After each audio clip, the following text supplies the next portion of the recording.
ठीक। अब पार्ट 3 में देखें तो लेफ्ट हैंड साइड तो सिंपल आपके पास है बी।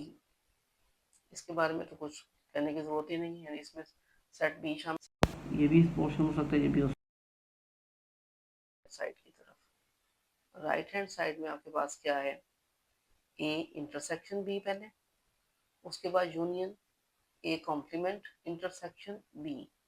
अब सीधी सी बात है, ए इंटरसेक्शन बी का मतलब है वो तमाम एलिमेंट्स जो ए और बी में कॉमन पार्ट में आते हैं, जो कि इस शक्ल में हो तो ये है कॉमन पार्ट, इस सूरत में कॉमन पार्ट एम्प्टी सेट है, और इस सूरत में बी आंसर में आ रहा है। ठीक, तीनों सूरतें आपके पास हैं,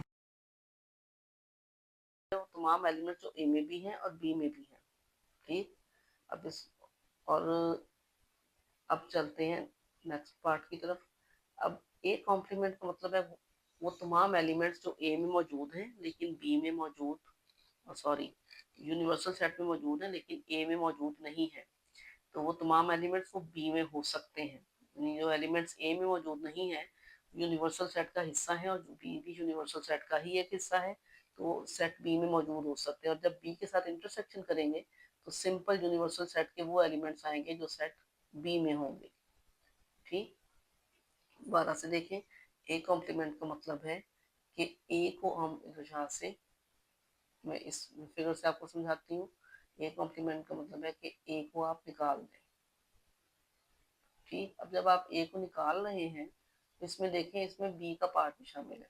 ठीक, और जब बी के साथ इंटरसेक्शन होगा, यानी इसी पार्ट को जब बी के साथ देखेंगे तो कॉमन पार्ट में सेट बी पूरे का पूरा मौजूद होगा, इसलिए इसका सेट बी आंसर आया।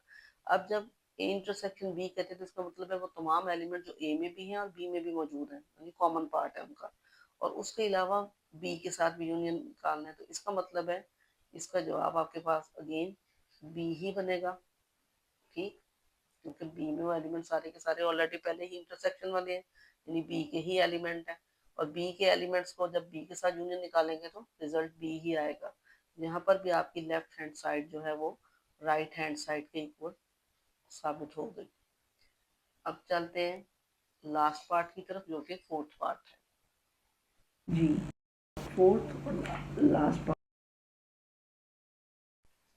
तो इसे B is equal to A union A complement intersection B, और साथ एक कंडीशन भी दी गई है। तो सबसे पहले तो लेफ्ट हैंड साइड देखते हैं। लेफ्ट हैंड साइड तो बी को शो कर रही है, यानी अगर इसमें पूरे हाल में तब भी बी, ये भी बी, ये भी बी। लेकिन राइट हैंड साइड को सॉल्व करते वक्त हमें इसकी कंडीशन को थोड़ा सा देखना पड़ेगा। कंडीशन में कह रहा है A is a proper subset of, A is a subset of B. ठीक, प्रॉपर भी हो सकता है, इम्प्रॉपर भी हो सकता है, नीचे लाइन है। इसका मतलब है ए के तमाम एलिमेंट्स बी में मौजूद है और बी जो है वो सुपर सेट है।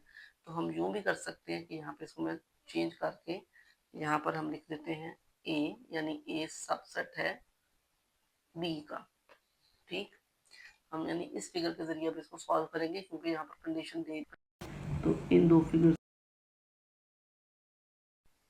समझने के लिए यही फिगर काफी है। अब राइट हैंड साइड है A union A complement intersection B, तो ए तो एज इट इज, क्योंकि इसमें सॉल्व होने वाली कोई चीज नहीं है, सेट ए है इसमें। अब अगेन ए कॉम्प्लीमेंट का मतलब है यूनिवर्सल सेट का हिस्सा है लेकिन सेट ए में बिल्कुल नहीं है, यानी सेट ए को अगर निकाल दिया जाए, सेट ए का ये पोर्शन था, इसको अगर निकाल दिया जाए तो बाकी का ये सारा पोर्शन ए कॉम्प्लीमेंट को शो कर रहा है। अब ए कॉम्प्लीमेंट और बी, इसका अगर इंटरसेक्शन यानी कॉमन पार्ट देखें तो ए के नीचे जो बी के ऊपर ये ए है, ठीक है, तो इसका मतलब है ए के बैक साइड पे या ए के पीछे असल में बी का जो पार्ट है जो ए के साथ कॉमन है वो बी का ही पार्ट है असल में। तो ए कॉम्प्लीमेंट इंटरसेक्शन बी जब करेंगे तो रिजल्ट इसका बी कॉमन या ए आएगा बी।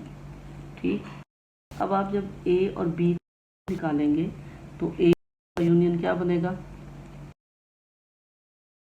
बी ही बनता है, क्योंकि ए जो है बी का एक हिस्सा है। तो left hand side is equal to right hand side. इस क्वेश्चन के साथ ही आपकी एक्सरसाइज भी कंप्लीट इंशाल्लाह ताला कल नेक्स्ट एक्सरसाइज को स्टार्ट करेंगे। तब तक के लिए अल्लाह हाफिज़।